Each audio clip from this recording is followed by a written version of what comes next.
Have you ever thought about how much energy your body gives off every day? We're not just talking calories, there's chemical, thermal, even mechanical energy at play. Today, we're diving into how scientists are turning all that into power for the next generation of wearable and implantable electronics. It's wild when you realize that your body is basically a walking, breathing battery. Every time you move, sweat, or even just radiate heat, that's energy going to waste, or at least it used to be. Now, researchers are finding ways to capture it and use it to keep health monitors and medical implants running longer, with fewer battery swaps. And that's huge, right? Because the main hassle with wearables or implants is battery life. If you've ever had to charge your smartwatch every night, imagine needing a surgery just to replace a battery in a pacemaker. Exactly. And it's not just about convenience. For many patients, especially those with implanted devices, every procedure brings its own risks. So, if your device could draw power from your own body, be it from your heartbeat or your body heat, that could mean fewer surgeries, lower risks, and better quality of life. That actually reminds me there are so many different kinds of energy floating around in our bodies. Let's talk about how scientists are actually tapping into these sources. Let's break it down. There are 4 main ways scientists are harvesting energy from us: biofuel cells, thermoelectricity, triboelectricity, and piezoelectricity. Each one taps into a different part of what makes us tick literally. So, biofuel cells, does that mean using our body's own chemicals, like glucose, as fuel? Exactly. Think of it as a tiny, wearable power station. These cells can turn things like glucose or even sweat lactate into electricity, with help from enzymes. But it's not quite as simple as plugging in. Finding safe, stable enzymes and getting good contact with electrodes is a real challenge.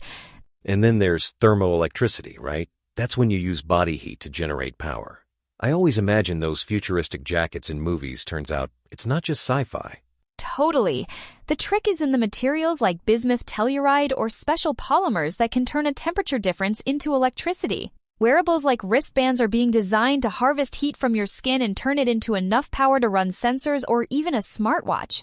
I'm curious about the other two, triboelectricity and piezoelectricity. Those names sound like tongue twisters, but the science seems even cooler.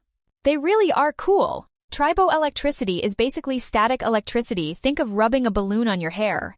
When certain materials come into contact and then separate, they exchange charges, and you can harvest that as usable energy.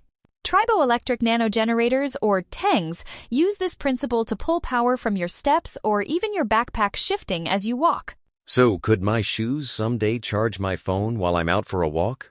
Not quite phone-level power yet, but they can light up dozens of LEDs or power health sensors, so it's getting there.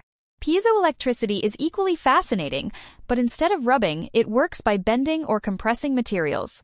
Every time your heart beats or your lungs expand, piezoelectric devices can convert that motion into small bursts of electricity. That's incredible. I read about piezoelectric patches that can wrap around a pig's aorta or even sit on a rat's heart and generate electricity just from organ motion. Right, and because these materials can now be made super flexible, they can safely wrap around moving tissues without interfering. The best part? They're getting robust enough to power pacemakers, sensors, and more, just from the body's own movements. Funny you mention animals. These gadgets are often tested on animals first, right? I'd love to hear about some of those real-life experiments. Absolutely. These energy harvesters have been tested in all sorts of creative ways. For example, researchers implanted a glucose biofuel cell in a rat's abdomen, and it powered a tiny thermometer and even an LED. Others have put piezoelectric films on a pig's aorta to convert blood pulsing into electricity. There are even cases where a backpack with a special TENG powered 40 LEDs while someone walked. That's wild, so it's not just theory. It's happening. And on the human side, people have worn wristbands that use sweat to generate power, or shoes and trouser fabrics that house woven TENGs to light up LEDs as the person moves. It's like a wearable power grid. Exactly. We're seeing energy harvesters woven into fabrics, built into shoes, and integrated with medical devices. It's a great example of engineering and biology coming together. Now, some systems even combine energy harvesters with batteries, so your movements help recharge your device throughout the day. That brings up a big question. What's next?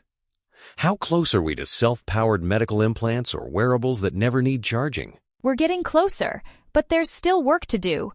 Scientists are focusing on making these harvesters more efficient, durable, and safe, especially for long-term use inside the body. The goal is seamless integration. Imagine pacemakers, smart patches, or health monitors that never need a battery change because your body keeps them going. And with materials science booming, we're seeing harvesters that are softer, stretchier, and can keep working even as you move, sweat, or go about daily life. It almost feels like we're at the edge of a new era for medical tech. Definitely. The dream is to combine all these advances, materials, design, and integration so our electronics work with our bodies, not against them. From disease diagnostics to real-time health monitoring, self-powered tech could change everything about how we manage health. It's such a cool field, and honestly, it makes me wonder how much of tomorrow's tech is already hiding in today's biology. Thanks for walking us through this electrifying topic.